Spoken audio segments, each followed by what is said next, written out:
Give it to me like.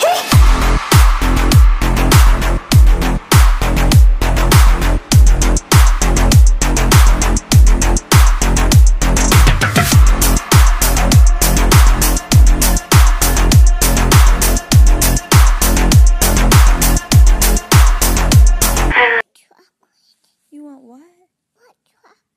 Oh, you poor thing. Saan kayo nakatira? Sa bahay. Oo nga, saan lugar? Sorry. Sorry ah. Kupang Purok 2, Zone 8, Antipolo City. Wow. Lupang ano? Lupang ano? Kupang. Okay. Ano ba ang trabaho ng papa? Wala po. Asan ang papa? Pilay ang paa. Lasinggero kasi siya. So, nasinggero, tapos? Namaga ang paa. Bakit? Bakit namaga? Nahulog o napila? Bakit? Ganun talaga yung pag naglalasing po siya, namamaga ang kanyang paa. Ah. Pa, magbago ka na, magpahinga ka lang dyan, manood ka. Artista to. Sino ang kasama? Ipakilala sa amin? Pinapakilala ko po sa buong mundo ang nanay kong disposa, si Nanay Sita. Iniintrigan niyo ako, no? Anong pinag-uusapan ninyo? Si Emil ganito, si Emil ganon. Kilala ko kayo mga babae. Pag nagkumpul-kumpul na kayo, wala kayong iniintriga kundi mga lalaki ninyo. Eh, nagkukwentuhan lang kami ah! Ah, basta ayoko! Ang hirap dito sa relasyon natin, puro ikaw ang nasusunod.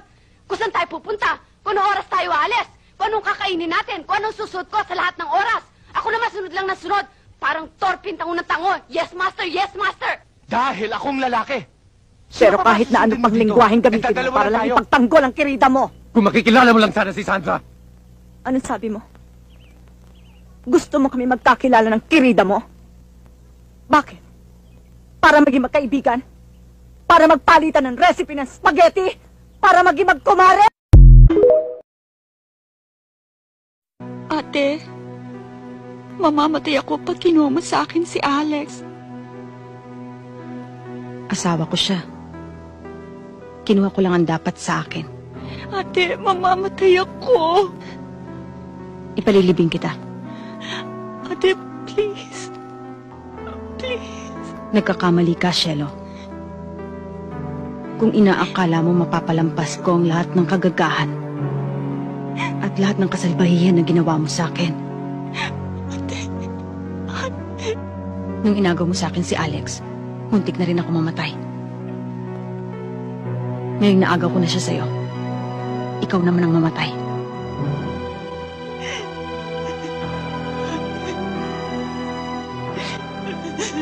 Iwan na kita. May trabaho pa ako.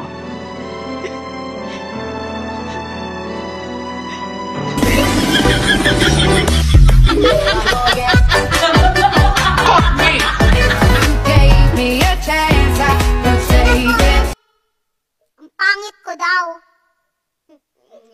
Ganda mo ah! Ganda! Woo! Fuck me! Papalaki ka pa ng katawan, tutuwad ka din naman.